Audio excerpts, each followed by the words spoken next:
For those of you who've already joined, please would you, in the chat box, tell me if you can hear me clearly, because I'm trying to use a microphone today because the audio quality might actually be slightly better with that. So if you can hear me clearly, then I'd be grateful if you could put in the chat box.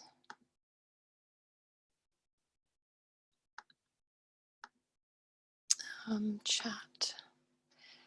Okay, so Rohit says he can hear me. That's great. Okay, so and Ching as well. Hello, everyone. It's so nice to have you back.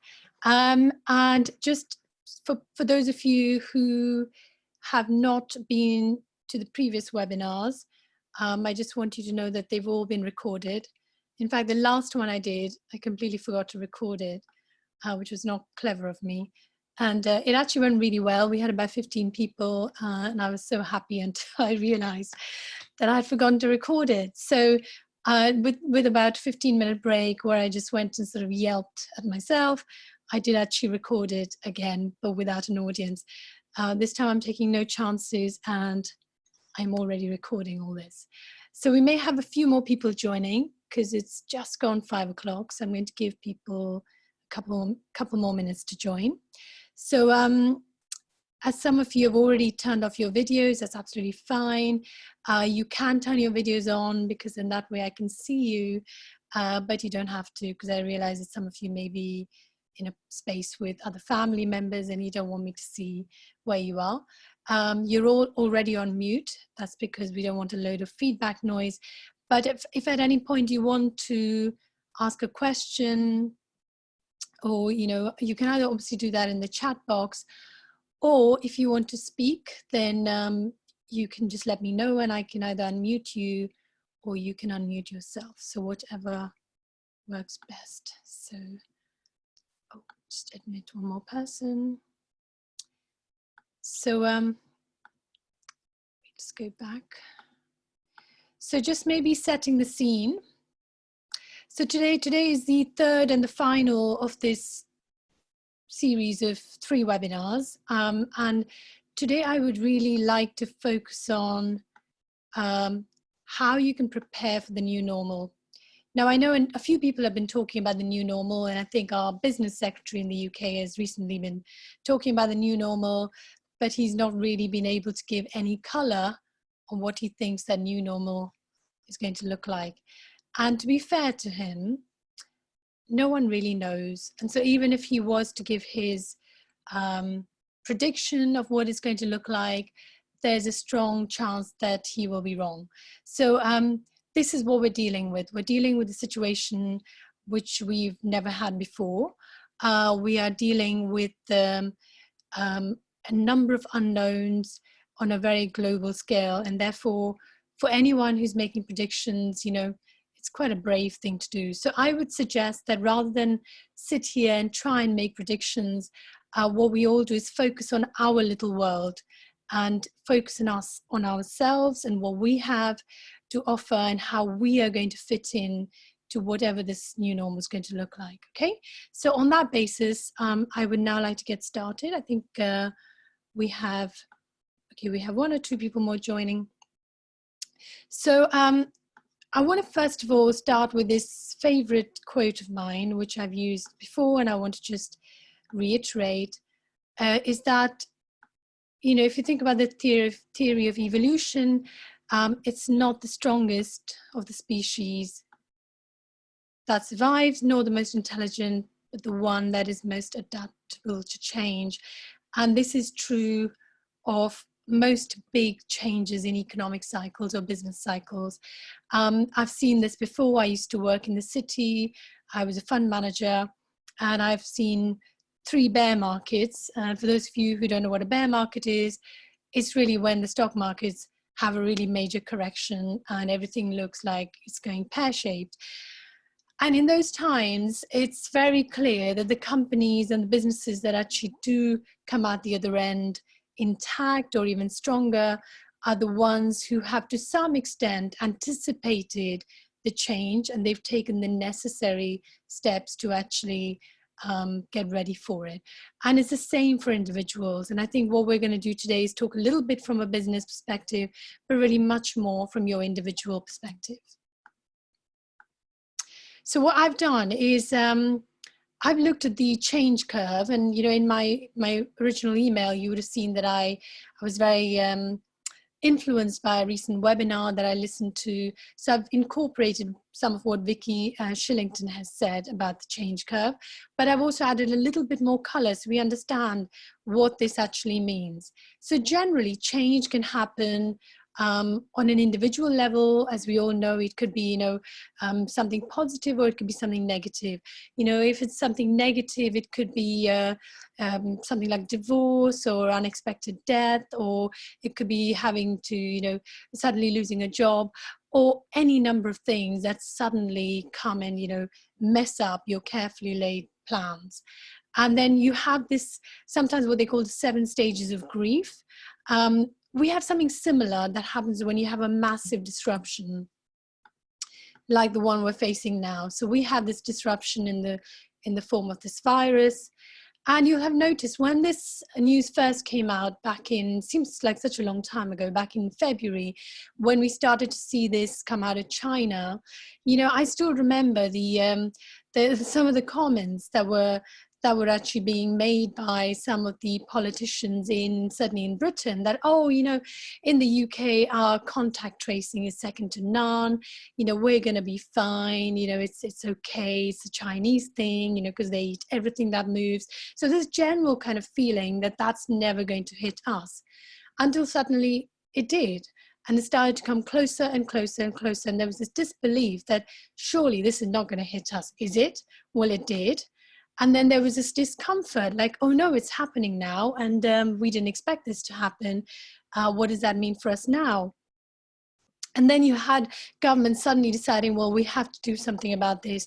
Let's take some action. And different governments took, different levels of action in terms of how they were going to deal with this.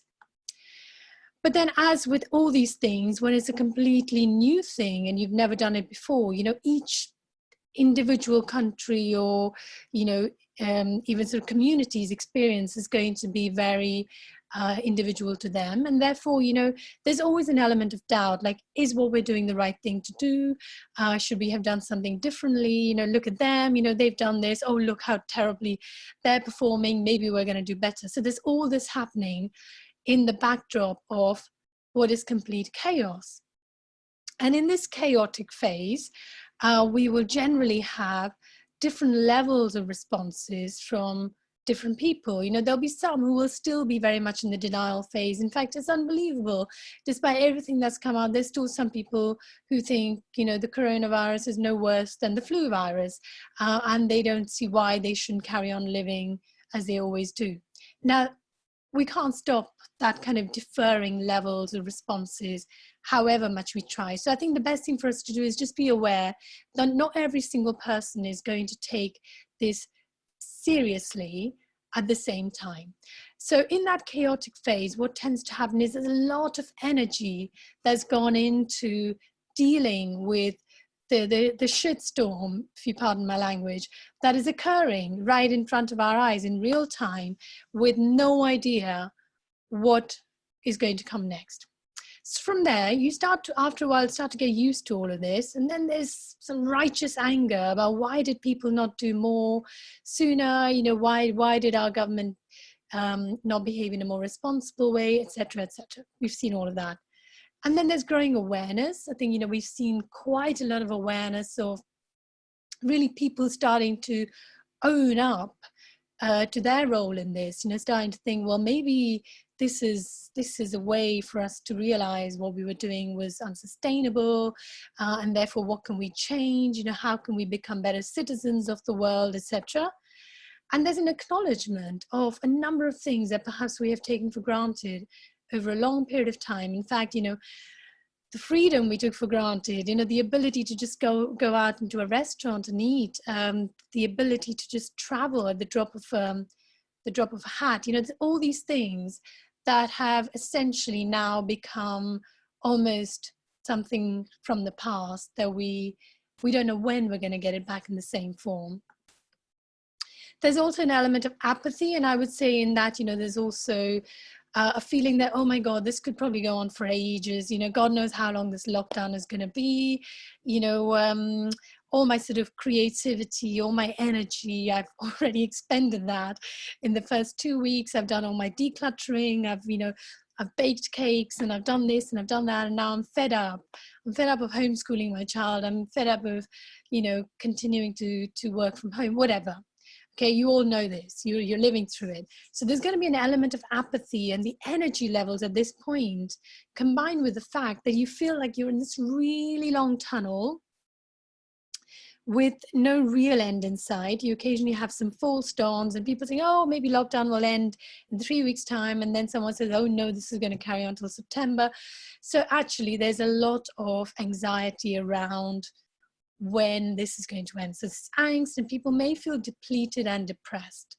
So I think it's the phase of acceptance in which you have all these different emotions that are playing around. And again, we have to be mindful that the people in our lives, the people we work with, are all going to be at very different levels of where they are in this curve. And so we have to be compassionate, we have to be patient, and we have to not be angry about the fact that somebody is not moving on as quickly as perhaps we are.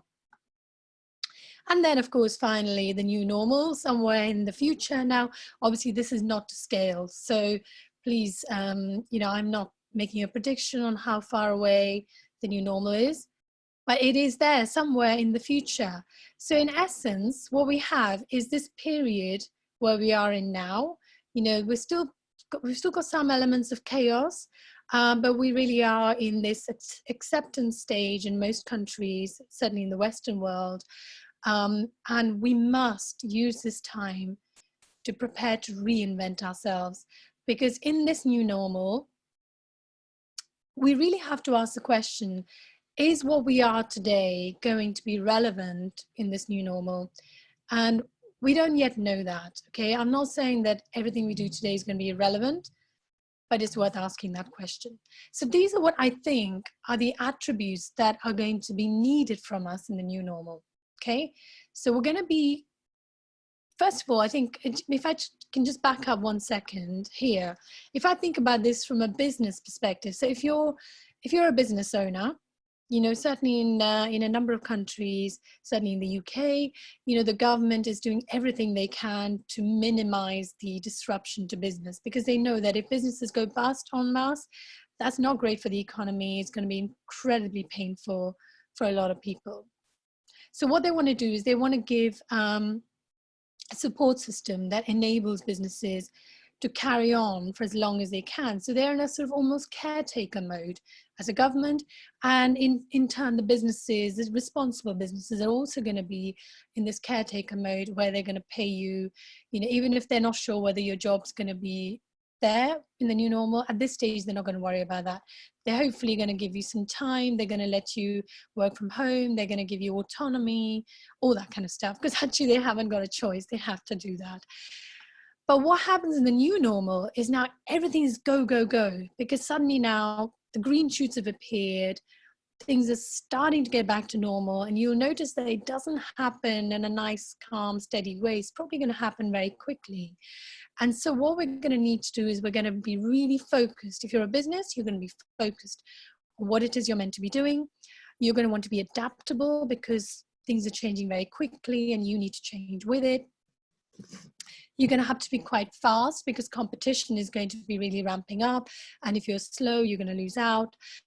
You're going to want to train yourself, and you're going to train your team members to be ready for this new normal. You're going to need a lot more energy. Now, in the acceptance phase, chances are your energy levels have got really depleted because you've probably expended quite a lot of it in the early part of that chaos phase, okay? You've probably also drained yourself of energy because you are feeling apathetic, you don't know what's going on, maybe you're anxious, you're depressed, so your energy levels you need to start thinking about how you're going to get your energy levels up.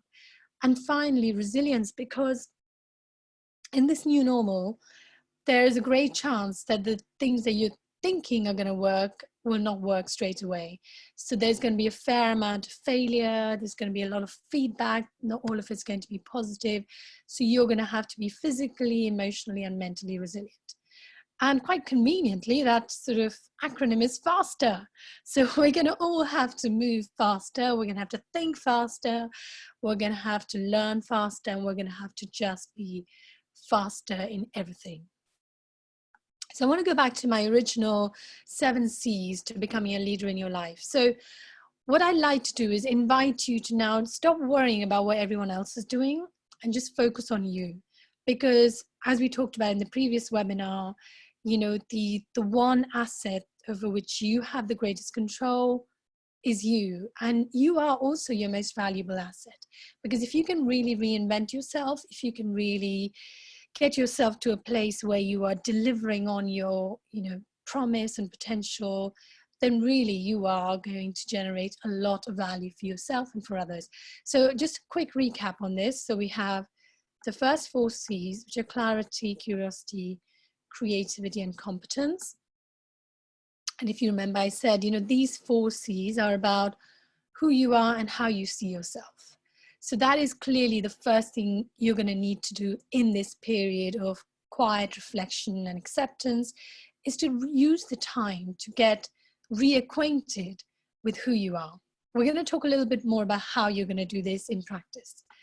Then the next 3 C's are connections, communication, and conflict resolution, which are really about how you show up in life and how the world sees you. Now, how you show up in life clearly is in your control. How the world sees you is less so, but you can become mindful and find ways to actually gain feedback to see how the world sees you so that you can then accordingly adapt. Because if you're coming across in a certain way that is not acceptable to the ecosystem that you work in or live in, then either you can be really stubborn and say, well, this is me, this is who I am, you know, take it or leave it. Well, fine. I mean, that could be your way of doing it. But if that doesn't work, then you're not going to be very successful. You're not going to get very far. And so I think in this new normal, because so much is going to change, your ecosystem is not going to be the same anymore. The people who are going to be in power, who are going to be making the big decisions may not be the same anymore. So you really need to think about how you are going to be perceived by these powers that be, how you're going to be perceived by, you know, the people who are going to come in and be the consumers in the new normal, and accordingly change your ways. So just maybe recapping on those. So the first 4 C's were about self-awareness and personal growth. And the next 3 C's were really all about interpersonal skills, because as I've talked about before, you know, however amazing, unique, and inspiring you are as an individual, you know, you are only one tiny piece of this enormous jigsaw puzzle that is our world and that is life.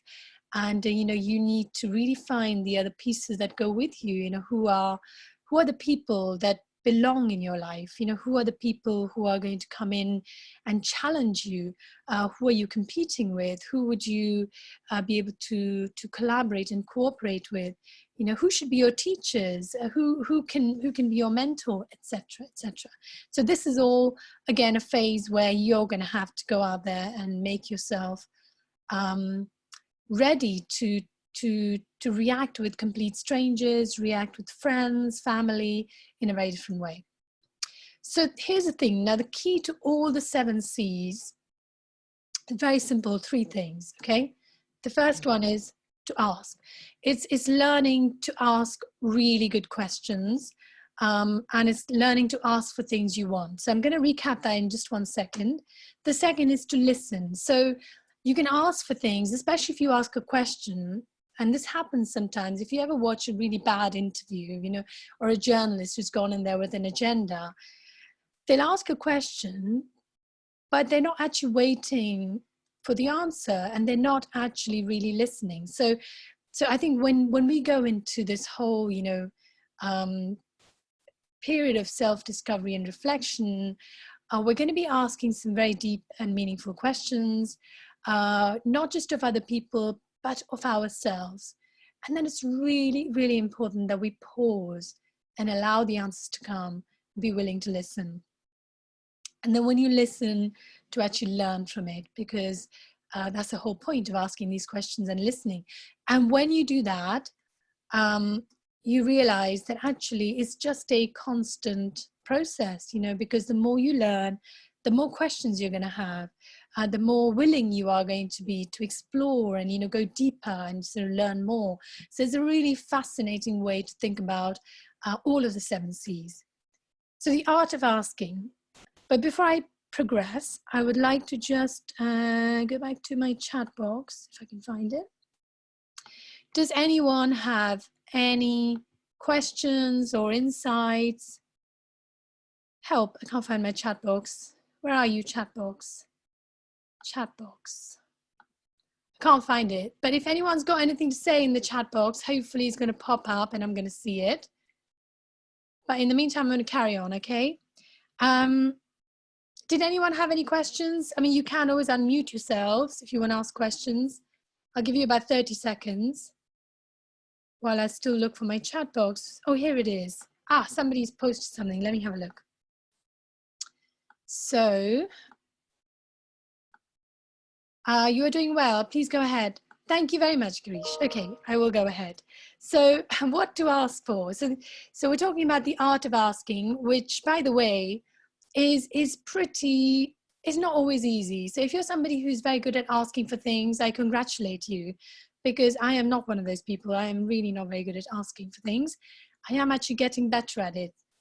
So what to ask for? So these are some of the things I feel you could make a note of and actually bear in mind that these are things that you need to consciously ask for. So what are your specific needs and wants?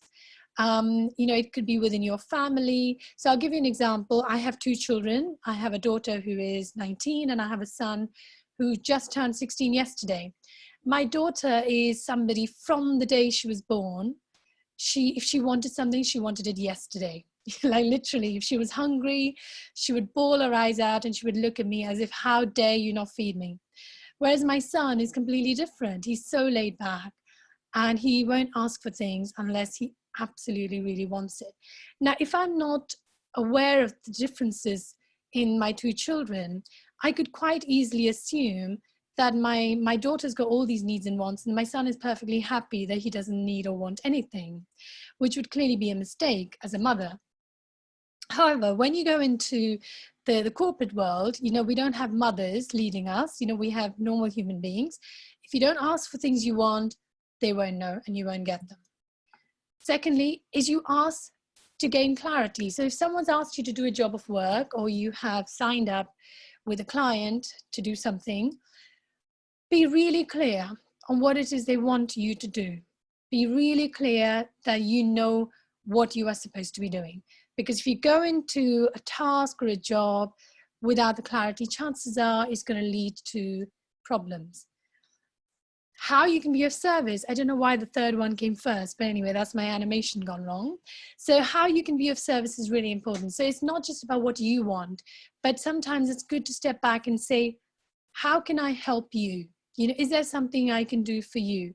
And what's really lovely about this current crisis is how many people have been willing to come forward as volunteers, you know, as people who have just gone beyond the call of duty to help other people in need. And I think that's beautiful. Coming back to, you know, if you were working for someone, for an employer or for a client, you know, you've asked for clarity in terms of what they want from you. Ask how much time you have, for instance, how many resources do you have? You know, have they done this before? If so, what can they tell you so that you don't, you know, tread on sort of old ground that didn't work? You may ask for help and support. I mean, it's very important because, again, if you don't ask for it, people won't know. You may ask for guidance. And more importantly, and a lot of people don't do this because they're scared of what's going to be told to them. Ask for feedback. You know, if you've done a job of work for your employer or if you've done something for a client, you know, even if you think you didn't do a very good job, ask for feedback because, you know, you will learn stuff that will help you do a better job next time. So feedback shouldn't always be viewed as something that is like a pat on the back, you know, to say, oh, well done. And that if it's not positive, that you kind of feel like a complete failure. Don't expect people to read your mind, because people are not mind readers unless you're a mom who's learned how your children behave, like in my case. And I think the more important thing is that when you actually actively ask for something, people feel happier to give you that, especially in terms of feedback or support or guidance. You know, it's very hard for people to just assume you need help or guidance or feedback if you don't specifically ask for it. So those are what you can make a note of actively asking for. Now, how to ask is another question, okay? Because sometimes you can ask for things in a way that make people feel not very happy about the way you've asked for it. Maybe you've been a bit abrupt, maybe you've asked at the wrong time. You know, there's any number of ways in which you can ask for something which makes the other person feel not particularly happy about it. So the first thing to make a note of is that it's always a good idea to keep your questions open-ended. So what I mean by that is don't let the answer to your question be a yes or no, unless of course, you know, it is a yes or no question. I'm not saying don't ever use a closed-ended question, but if you're actually genuinely seeking information or you're seeking to learn something about someone or a situation, then it's helpful to use the framework of what, when, how, who, whom, why, as, you know, open-ended questions. However, caveat is, be careful when you use the why question. And I mean this particularly when you're in meetings and, you know, you're, say, in a work situation, because sometimes a why question can come across as aggressive. Like, for example, if somebody did a thing that you're thinking, actually, that was quite a stupid thing to do. If you said, so tell me, why did you do that? That person's suddenly going to feel judged, like, oh, maybe that was a really stupid thing for me to have done. You could reframe it and say, okay, so I hear you did that, Mike or Brian or whoever the person is, and say, well, would you like to tell me what made you do that? Or, you know, would you like to explain to me the thinking behind why, you know, what the reason was for you doing that? Does that make sense? So I think the why question is a really good question, but in the context of how you use it, unless you're a 5-year-old child whose every other question is going to be a why, you know, it may come across as a little bit impertinent or aggressive or even judgmental. Okay, so just admitting somebody else in. Ask your questions with genuine interest and curiosity. And what I mean by this is sometimes, and I've had, occasionally I've had interviews with people where they have a list of questions they've already prepared. What happens is they come in and perhaps they're a little bit nervous themselves, and they will ask the first question, and then you're answering, but you realize they're actually already not listening. They're not really listening to you. They're waiting for a gap in your answer so they can ask their next question. So what that tells me is that actually you're not genuinely interested in what I've got to say. You're asking these questions because you've got a list of these questions, and actually your brain is somewhere else. You're not paying attention. So that's not great, because that doesn't make me feel very warm towards answering those questions. Asking questions without judgment is so important, because we can show judgment in ways that we don't even realize we're showing them. And we're going to come to that in a second. It can show up in the way you listen. It can show up in your body language. It can show up in your response to their answers. It can show up in any number of ways that makes them feel judged, or makes them feel like they're stupid, or they're talking to somebody who's never going to get what they're on about. So don't do that. So the key to getting best results is to ask more questions, ask better questions, as in, you know, the quality of your questions, and ask more beautiful questions. Because the more, when I say beautiful question, there's a book that I absolutely love, and, you know, there's in fact 2 books that I would recommend if this is something that interests you, that you could consider reading. One is A More Beautiful Question by Warren Berger, which is one of my favorite books on this topic. And the other one is called The Coaching Habit by Michael Bungay-Stenier. Now, The Coaching Habit is a lovely little guide to anyone who is a team leader or a manager, or anyone who's looking to just get better at asking really good questions. Okay, so really well written book. It's quite funny as well and extremely relatable. So those are my two recommendations for that subject. The next bit is the gift of listening. And I call it a gift because so few of us do it well, you know, and you will have noticed this in your own life, you know, that people love to talk. And actually, if you think about how many people are there teaching you public speaking, they're teaching you how to communicate powerfully from stage or in meetings, you know, how many times have you come across a course where they teach you how to listen? You know, it's so rare, you know, they kind of assume that that's something you're going to learn. Well, you can learn, but it's going to take a bit of practice. So this is what I want to show you. Listening is all about engaging in really great conversations, because, you know, a passive listener will just sit there. I mean, like you're listening to me now, hopefully not passively, hopefully you're taking notes and you're engaged, and hopefully you're going to interact with me at some stage.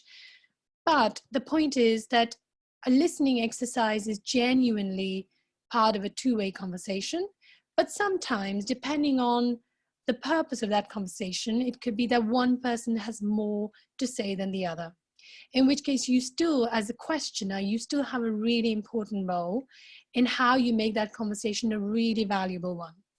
So your role, whether you're a questioner or you're a speaker, as in you're giving all the answers, is to be interesting, but more importantly, to be interested in the person you're speaking to. So I've got a few bullet points here, and I apologize in advance. It's a little bit text heavy, but you know, this whole webinar is about strategy and things for you to take away. So hopefully you're going to find it useful. So clarity of speech, keeping it really simple is important. You know, you all know this. I'm sure you are aware of how important it is to make your message really clear and simple. Making eye contact, you know, whether it's in a one-on-one or whether it's in a group, you know, it's so important you connect with the person you're speaking to, so they feel that you're talking to them and not to someone else. Your facial expression, it's helpful to remember to smile, but depending on the topic, of course, it's a very serious topic, you know, a smile may be inappropriate, but a smile is a generally very nice way to break the ice and to make someone feel comfortable. Your body language, your gestures, you know, there's a book about body language called, I think it's called Body Language by Barbara and Alan Pease, I think. I will double check, and if you're interested, I will send you the link to that book. And it's a fascinating insight into how different countries and different cultures have different body language that mean different things. So if you're ever somebody who's traveling to a different country on a business meeting, it's a really good idea to educate yourself on what body language is in that country, so that you don't go and inadvertently offend someone by, you know, using a certain gesture or language that you would use in your community, you know, which means something completely different there. The pitch and tone of your voice, you know, if you have the ability to record yourself, I think it's a great way to listen back to yourself, because very often it's in the same way that we don't see ourselves, you know, unless we video ourselves and watch ourselves back, or we have, you know, mirrors everywhere where we're kind of very aware of how we look and how we come across. It's the same with the voice. You know, very often we're not aware of how we're coming across. It's a really good idea to be aware. And this is more in terms of when we're having conversations, make it less about yourself, make it more about the other person. Even when you're asking questions, you know, make it about the person you're talking to, so they feel that you are genuinely interested in them. And of course, if you're doing a little speech, or you're heading up a meeting, you're leading a sort of a particular topic, then it's always good to sum up and have a call to action. Now, I find that even if you're going, say, into a situation where you're going to be asking some questions or having a conversation with the purpose of learning something, it's always a good idea to tell the person in advance, give them a feel for what the purpose of this conversation is, how you're going to structure it, and how you want them to show up in the best possible way. It's a courteous thing to do, but I always find, I've videoed a number of conversations lately, and I find that doing that means that the conversation really flows, and it's not just a great conversation for the two people who are engaged in it, but if ever you were recording it for a wider audience, it becomes really interesting for them too. So that was about speaking, and I know this was really going to be about listening. So now we're talking about the active listening. Be present and make eye contact. And when I say be present, it means not just your body being there, but sometimes you'll find if you go into a networking event and you meet someone and they start talking to you, and you haven't even finished your first sentence, and you realize they've already switched off. Maybe in their head they're already thinking about the next person they want to talk to, or perhaps they're doing their shopping list in their head, God only knows. But you can tell that someone's not listening, and it's not very nice. Learn to acknowledge. Now, sometimes people will talk stuff that you completely and utterly disagree with. Okay. Now, I've seen this happen. I went to this, it was a networking event. It was all about, I think it was all about health and wellness. And there was this one guy who came in a little bit late. So I suppose everyone else was already thinking, oh, you're so rude, you came in late. And then he was very passionate about one particular aspect of health and wellness, and I can't remember what it was. So he went into a bit of a monologue for about a couple of minutes about this thing that he was deeply passionate about. And then everyone just went quiet. So there was this pin drop silence. And then this one guy came in and says, I don't agree with you. And with those few words, what he did was, I looked at this guy who had just done this 2-minute, very impassioned sermon almost. And it was like somebody had just poured a bucket of cold water on him. That's how it felt to him. To him, it felt like he'd just hit this wall of somebody who immediately told him that what he said was worthless, that they didn't agree. So sorry, I made this point. It's a bit of a long story to make this point, but you don't have to agree with what someone is saying to acknowledge that they've said it. So when you acknowledge, okay, is this what you said? Is this what you meant? Is how you acknowledge, without saying, well, I think that's a load of nonsense, really, because I don't agree with it. Okay. Mirroring and empathy is quite important. And I think one thing I would add to that empathy bit is compassion, because in the current crisis in particular, what mirroring and empathy is doing for a lot of us is that we are having to deal with other people's pain. We are all already in pain in our own little way. Our individual circumstances are different, but we're feeling pain in our own way. If you do too much empathy, you're going to end up with someone else's pain as well, which is going to make your energy levels deplete even more. So I think it's really quite helpful to say, okay, I kind of already get that you're in pain.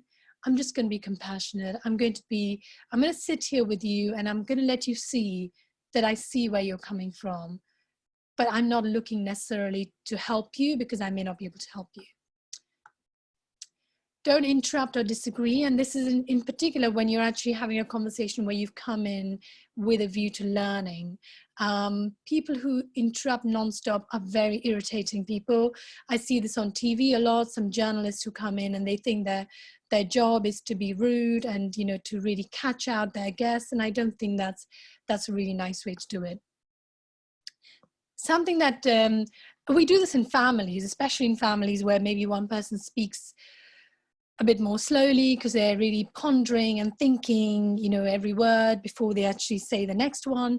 The temptation to finish their sentences is great. I don't know how many of you have ever had this done to you, but it's so annoying because you're thinking, well, maybe that's not what I wanted to say. And can I please finish my own sentences? So don't do that. Ask open-ended questions. We talked about this before. And sometimes, when you're having conversations with really interesting people, or, you decide to go and have a conversation with somebody in your workplace who you really respect or, want to learn from, take a notebook and say to them, look, I'm taking 30 minutes of your time. I realize how busy you are, but I would love to learn from you. Look, most people are hugely flattered when someone says that to them. Okay, if anyone's ever said to you, I follow your work and I think you're so great, can I come and talk to you for half an hour? I'd love to know more about you. Most people will be like, yeah, because that's so flattering, right? And if you say, well, do you mind if I take notes? They'll be like, sure, take notes, because again, that says to me that you're genuinely interested and you're not just here for a one-off conversation. You want to take away what you've learned. Finally, the science of learning. And the reason it's a science is because I would like to impress you. Okay, someone's got a chat. What is a good time to ask a question? Now is a great time to ask a question, Nakita. So do you want me to unmute you, or would you like to unmute yourself, or you can ask the question in the chat box? The choice is yours. Yeah, no, my question was in the chat itself, which was about if we are practicing active listening, and one of the pillars is not to interrupt someone. Yeah. What is, how do you, figure out what's the right moment to ask a question in response to what they've just said? Okay, so good question. So I missed some of the earlier bit because I forgot that I was meant to put my headphones on. So I think you asked when you're in a situation where there's somebody talking and you want to ask a question, how do you interrupt? Sorry, how do you let them know you want a question without interrupting? Is that your question? Yeah, I mean, it just seems inherently sort of conflicting with, practicing active listening versus also wanting to, either ask a question or establish your thoughts or contribute your thoughts as well. Okay, so that's a good question. So the way I would do it is that, remember, this conversation is not meant to be a monologue. So there's going to be opportunities, natural opportunities to ask questions, and the way you could do that is through eye contact. You can sort of let somebody know that you want to say something. It could be you nod, or you kind of like begin to sort of make your face starts to tell them that you want to ask a question without butting in. Okay, so generally what will happen is that if at that point they're coming to the end of whatever the point they were trying to make, then there will be a natural sort of pause and a chance for you to step in and ask a question that is either following on from what they've just said, or maybe it's a completely new question because you feel that question has been answered sufficiently. So it comes to all, again, being present, being sort of watchful of one another's body language, mirroring, and occasionally maybe interrupting, but doing it in a very sort of in a way that's not rude. So when I say don't interrupt, what I meant is if somebody's mid-flow and trying to tell you something, allow them to finish their thought so you don't interrupt their train of thought. Does that answer your question? Yeah. Sorry, I think this is the same question for Akita, which I feel is very good. I find myself in that situation sometimes. Probably raising your hand or a finger in anticipation of discussion, would that be the right way? Yes, I think that's also a good way. So again, that comes into the whole gestures and body language so that the other person knows that you have something you want to say. Sometimes, you could maybe even use that opportunity to reflect back, to clarify that you have understood what they just said, because sometimes, things get lost in translation. Maybe they've said something and you've misunderstood. So I find, it's very helpful to almost kind of summarize what they've just said so that they have a chance to say, no, that's not what I meant. Does that help? Yeah, thank you. Yeah, okay. Any other questions before we move on?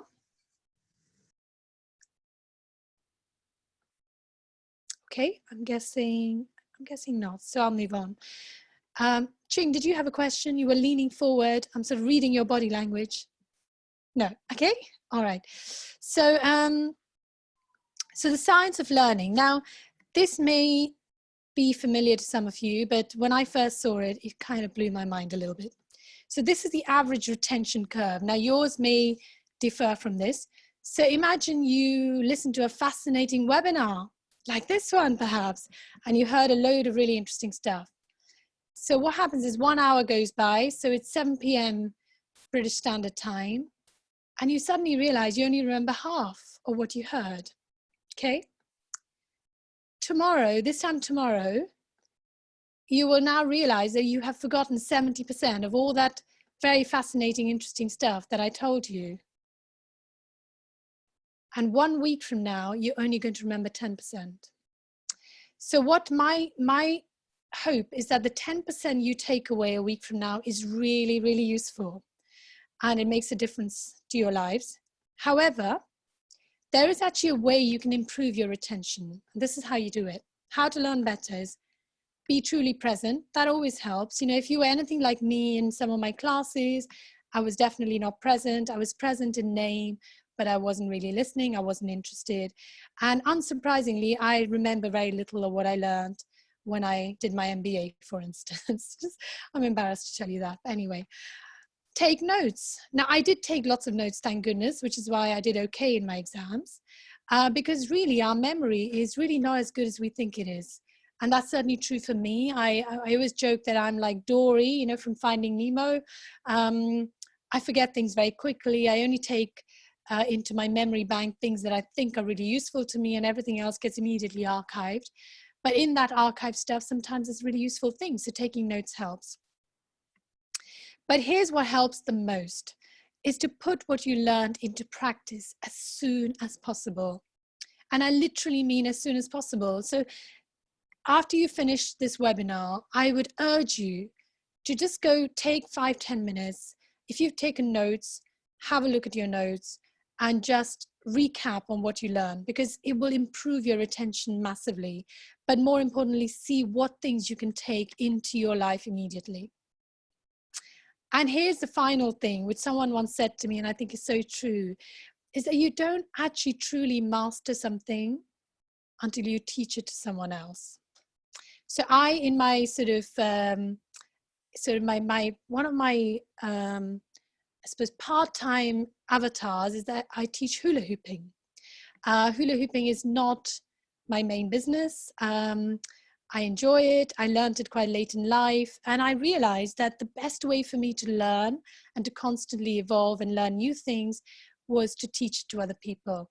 And this is true of everything. So if you like, you know, you can go and talk about what you learned to your spouse or your teenage child, or even your younger children who are amazing at retaining stuff. So finally, we're going to get to the real meat of this webinar, is how to get yourself ready for the new normal. Okay. So we talked about some of the things that are going to help you to really understand how to use these 7 C's based on your own needs and where you feel that you could do with the most boosting in terms of your own capabilities.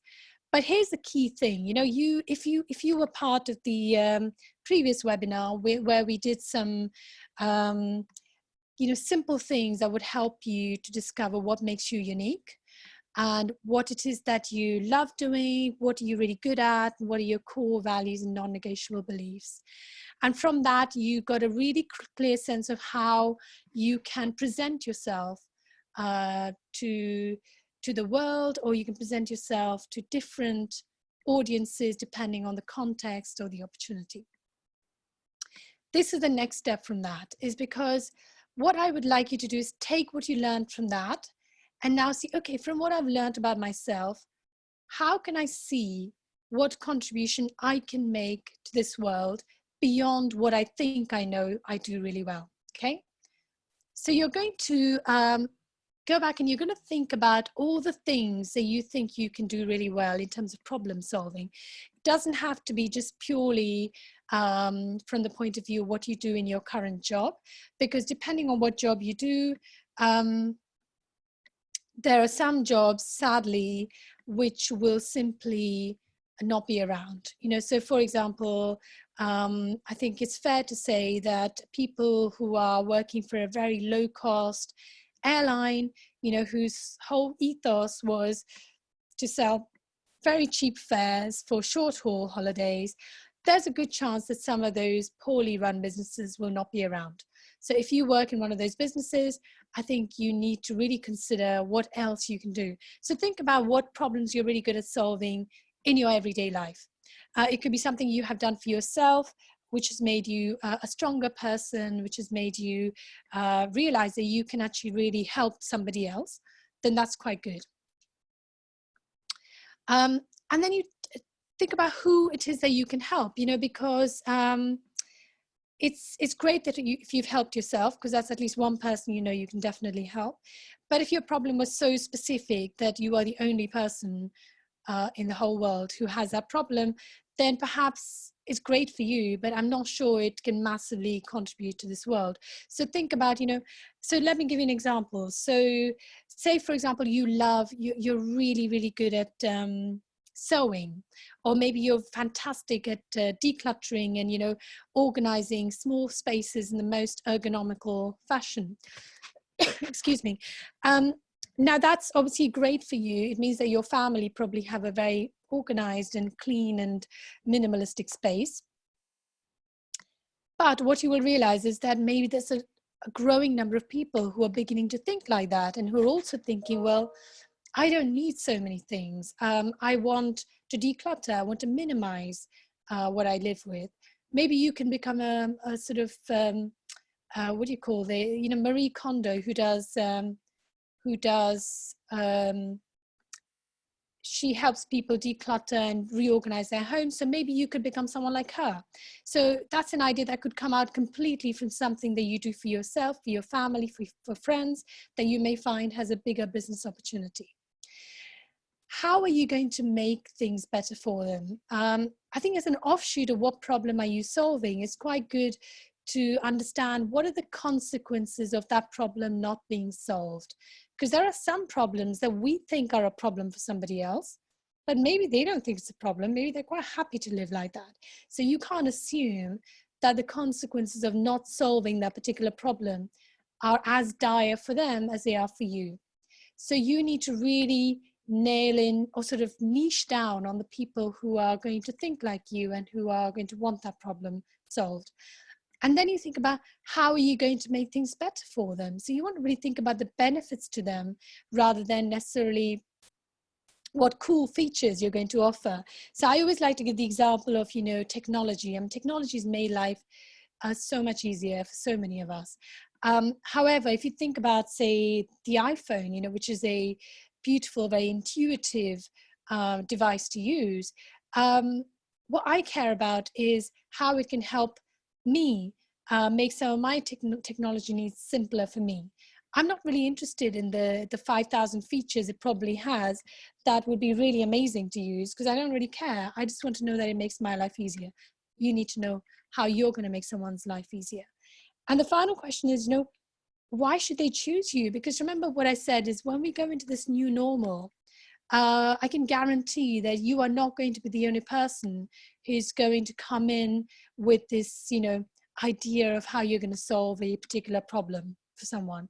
There will be other people, and you need to really be clear on what it is that you bring that is unique to you, that people will be willing to choose you on the basis of. So, you know, I think the next kind of graphic makes it very clear how we think about it. So in snapshot, it's your unique value proposition. So your value creation is at the center. In that, you're going to look at what problem you're looking to solve, and the clearer you can get on the problem. So again, ask really good questions to get clarity on what that problem is and what your solution is going to be for that problem, who you're actually looking to help, your target audience. And within that target audience, by the way, maybe a subtle differentiation that might help is that sometimes your target audience is not your ideal customer. Your target audience may be, say, the corporate who is going to pay for you to come and help their employees become more productive, or maybe for their employees to manage their time better from a, you know, work from home situation, which they've never had to do before. So your target audience is your corporate, who is not directly going to benefit from your services, but they will indirectly benefit when the customer you help becomes more productive, so they actually start to make more money. I hope that makes sense. What are the benefits? And we're going to talk a little bit more about how to think about benefits in a very simple and intuitive way. And finally, why you do it. So this is where I think go back to the clarity, who you are, your personal value statement that we talked about in the previous webinar, so that people instantly can look at you, listen to what you have to say without having to spend a lot of time with you to resonate with your idea and what you have to offer. So does anyone have any questions? I'm mindful that we are probably, we haven't got a huge amount of time, but also I'm coming to the tail end. Shall I just carry on and then we can stop questions? But if anyone has any burning questions, please just post in the chat and I will come to you. So we talked about benefits, and this is, every marketing adage will tell you this, benefits, not features, benefits, not features. Don't go into somebody's office or home and show them your toolbox. Say, look, I have all these tools I can help you with. They don't really care. If you're a plumber and you go to someone's house, you don't say to the person who's called you to say, okay, so which one of these umpteen tools would you like me to use? And they're going to be like, I don't know. I have a burst tap. Could you please just go and fix it? And the person say, okay, yes, I can fix that for you. Don't worry, I have all the tools I need. And you go and fix it. So it's the same with any kind of product or service. So there are 5 generic ways in which you can add value, whether it's through a product or your service, whether it's as a business or as an employee, or, as a valuable member of your community. The first is you're going to save them time. So you're going to go and help them to do whatever they're doing now more quickly. So maybe as a result of that, they can do more things in the same amount of time, and therefore chances are they're going to make some more money. Maybe you save them money. So you're going to go in and say, listen, you're spending X amount of money on this particular service. I can do it for 10% less. So as a result of that, you're going to save 10%. Would that be of interest to you? They might say yes. You're going to free up time. Now, this is often what technology does for us, So for example, when we have these kind of meetings, we have them virtually, you no longer have to go physically to a place to attend a workshop in person. So you freed up time. It means you can be in your own home or office, and you have that extra time in which you can do something else, which is going to add value. It could be also that you have outsourced something that you were doing for yourself, maybe with some admin for your business. You've outsourced it to somebody else. It's going to cost you some money, but it is definitely freeing up your time so you can actually make, use up that time for something that brings you more money, because maybe your time is more valuable than someone who does admin. Maybe you're making someone more productive and so they can actually make more money. So for example, I would say if somebody becomes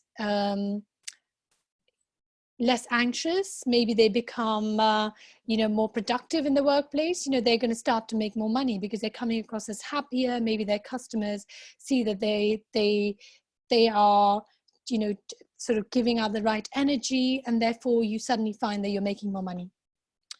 And finally, these are really the intangibles that are very hard to put a value on in terms of money, but they are precious and invaluable nevertheless. It could be peace of mind, joy, good health, security, the stuff that, we would pay for. So why do we pay for life insurance? We pay for life insurance because then it gives us peace of mind, knowing that our family will be taken care of should anything happen to us. Does this all make sense? What I would say is that once you actually really sit down and you connect the problem, the solution, and who you're going to help, you may be able to find that you can actually start to even quantify these in terms of money.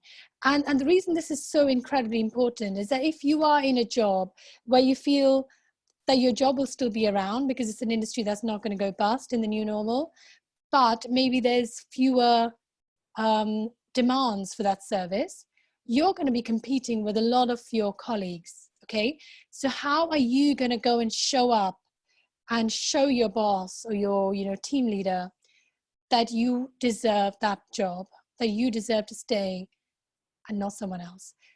I would urge you to really go and think about your current job, but also think about new things that you can do.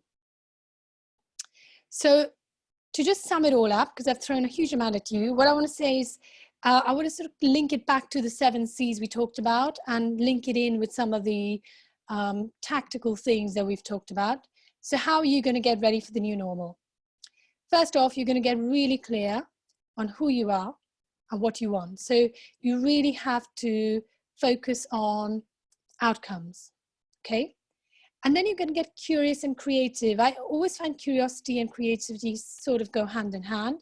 So here you're going to use that ask, listen, learn triangle. You're going to ask some great questions and you're going to come up with new ways of achieving that outcome. You know, there are so many times when, you know, people think there's only one way to skin a cat. Actually, why did I use that? That's a terrible analogy because I have a cat and I love her to bits. But there are many, many ways in which you can actually achieve the same outcome. And now is a beautiful time to think of different ways in which to get something maybe more cheaply, you know, something that is going to have less harmful impact on the earth, that's going to generate more benefits for everyone. Get consciously competent. So again, ask, listen, learn. You know, if you go into the whole process of being curious and creative with clarity of who you are and what you want, you will find that the learning that you have is going to be more relevant to your needs and wants. Okay, so for example, I'm so grateful that you've all come here today to this webinar.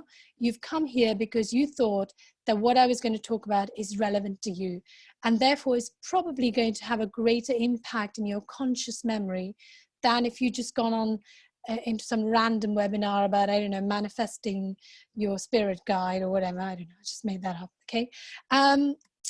Discover how you can add value in a changing world. That's the exercise we talked about, the unique value proposition. Make connections. Now, this is one time where you have permission to go and talk to strangers. You have the ability to go and strike up conversations with people with whom you have nothing in common, people with whom you have no real transactional interest. You're not looking to get something out of them. You simply want to connect because that's what, you know, this community feel is about. So make meaningful, deeper connections. And then when you get there, use all of the things we already talked about to communicate with great deal of clarity, purpose, and I would say also with interest. So that's that was basically my you know, tactics and strategies on how to get ready for the new normal. Now, I think most of you already know who I am, so I don't need to spend a lot of time on this. But I would say that what I do today is that I am the leader, the leadership coach and mentor that I wish I'd had 15 to 20 years ago. At the time, I didn't really know that much about coaching. I didn't have anyone I could really call a mentor. And really, I think if I'd had someone like that, I would have probably been much more aware of how I was coming across and perhaps avoided some of the mistakes that in hindsight may have cost me time. So I would say that don't be shy about asking for guidance and help. It doesn't have to be from me. It could be someone else that you know, are familiar with, who is very close to you. So if you do want to stay in touch with me, you know, there are many ways you can do that. Now, if you've actually signed up for this webinar, then chances are I will automatically include you in my mailing list. If you don't want to go on my mailing list, the minute you get the first email from me, you are welcome to unsubscribe. I will not take it personally. But you can also book a completely complimentary conversation with me. You could talk about something that you've listened to in these webinars that you'd like to spend a bit more one-on-one time with, or it could be something else that's bothering you that has anything to do with some of these things that we talked about. Okay, so that was basically my presentation for today. Now, I appreciate that I have actually gone a little bit beyond my 1 hour. What I would love for you to do, if you have 5 or 10 minutes, is to please take the opportunity to ask questions. You can use the chat box, or you can unmute yourself and ask the question.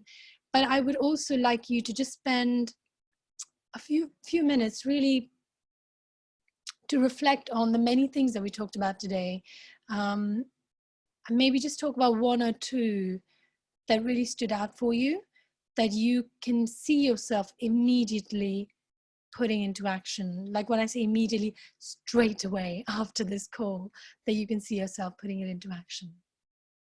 Thank you, Jenny. So I'm going to wait for you guys to just put some stuff on the chat or unmute yourselves if you'd like to speak.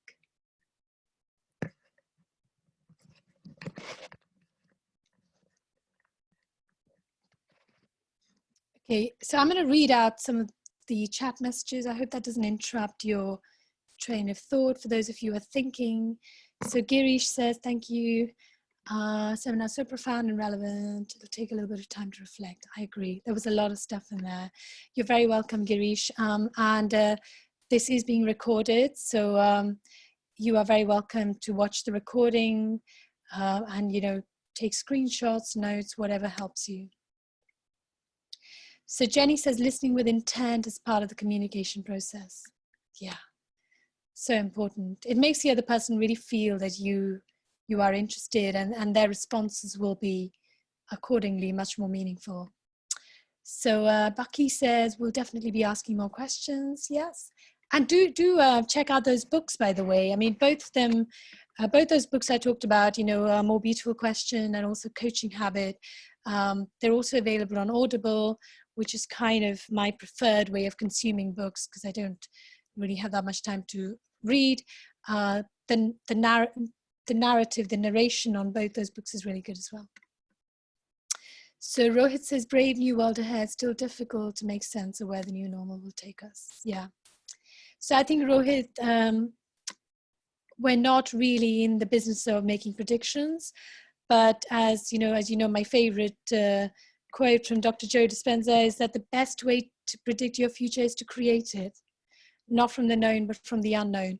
And I think there hasn't been a better time for us to really think about what kind of future we want to create for ourselves. And if every one of us can begin with just taking ownership of who we are and what we're going to bring to this new normal, then I think, you know, collectively we'll be heading in the right direction.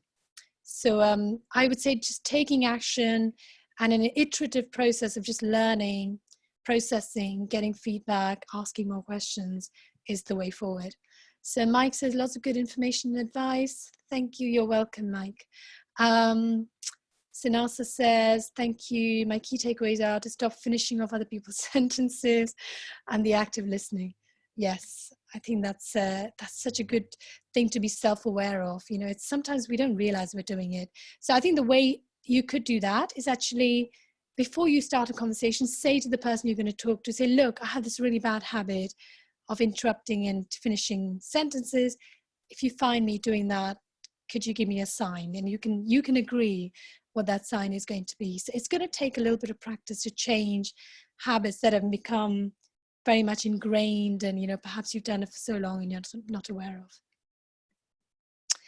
So if anyone else has any more questions or comments, please share.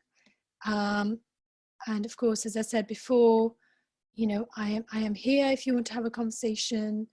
I think some people who have done that have found that even that single conversation has made a massive difference. It's created a shift, you know, so it doesn't you don't have to feel like committing to a conversation with me will suddenly mean that you are somehow obliged to work with me.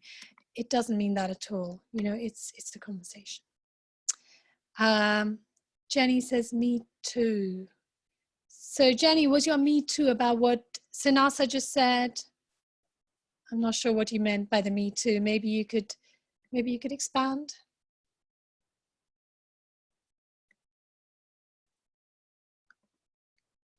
So for those of you who found this useful, I would say please feel free to share the video when it comes out. Finishing people's sentences, yeah. I probably do that too, actually. And I think we do that to people we know really well, because we think, oh, we know you, I know you so well, I know exactly what you're thinking, which must be so annoying for them. So Ching says, how do the required attributes in the new world fit in with the 7 C's you were talking about? Okay, it's a good question, Ching. So if I can maybe go back to some of my slides.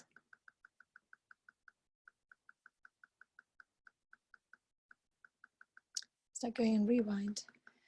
The idea is that all the 7 C's will require you to engage in the ask, listen, learn process. So whether the clarity piece, where you're asking yourself some of these questions, you know, who am I?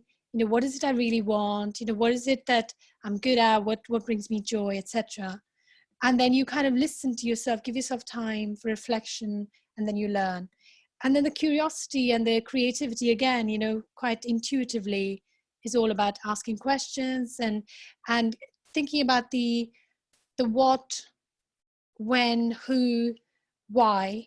And the creativity often is about the how, because that's where we start to think, well, okay, so this is what the problem is. These are the outcomes we want. How can we actually achieve those outcomes? But again, that how process is also the ask, listen, learn process. And the competence really, again, you know, comes back to this whole thing. And when you come to actually interacting with other people, you know, we've just talked about how connections, conversations, even conflict resolution and communication is all about a two-way or a multi-way thing, where you allow people a chance to speak their truth, or, you know, give their opinions without judging or without feeling the need to assume you already know what they're going to say. Does that help? Yeah, thank you. Any other questions from anyone?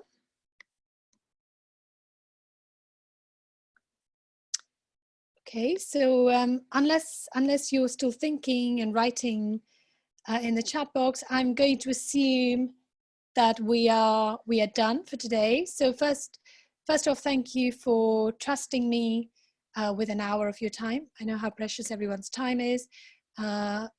Thank you for being such a great audience, you know, for engaging and asking some great questions. This journey is going to be a really exciting one. Okay, so there's a question. So Anurag is saying, how can we judge our own pitch or tone as a speaker? Okay, so Anurag, there's a couple of things that have helped me. One is to actually record myself when I'm speaking, and then listen back, because if you listen back with objectivity, and also if you listen, I think it's very helpful to listen to some really good speakers that you admire, you know, and see how are they holding somebody's attention, how they're holding the attention of an audience for longer than, say, 5 or 10 minutes. Because what tends to happen with the pitch and tone is that the brain can only absorb so much information before getting tired and moving on to something else. So the brain actually craves a variety, which is why when I do my presentations, I make them so visual. I need to listen to myself to see whether my pitch and tone has been interesting enough. It's certainly a work in progress for me. You know, I have to really add different levels of, you know, what's the word?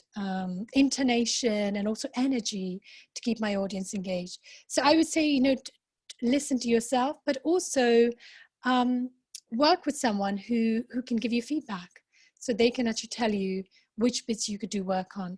But, you know, in that feedback, remember, not all of the feedback will be positive. So don't be upset if they say to you that, you know, your tone was a bit flat or monotonic, because that's how we learn. Okay. Thank you so much. Thank you for joining.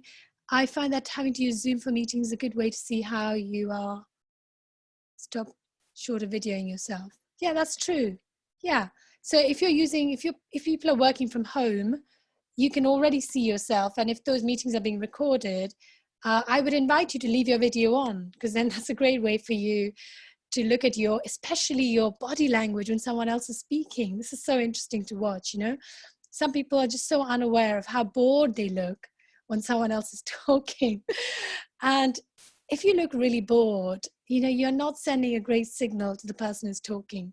So I think, you know, yeah, thank you, Ching. That's a really good piece of advice. So you don't have to especially Yeah. So we all look bored sometimes, you know, maybe sometimes the content is boring, but in that case, then be mindful of it and maybe turn off your video so they don't see you looking bored.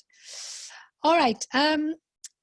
Great. Listen, thank you very, very much. Enjoy the rest of your week. Now, if I think of some more interesting webinars, I will notify you, and please join me again.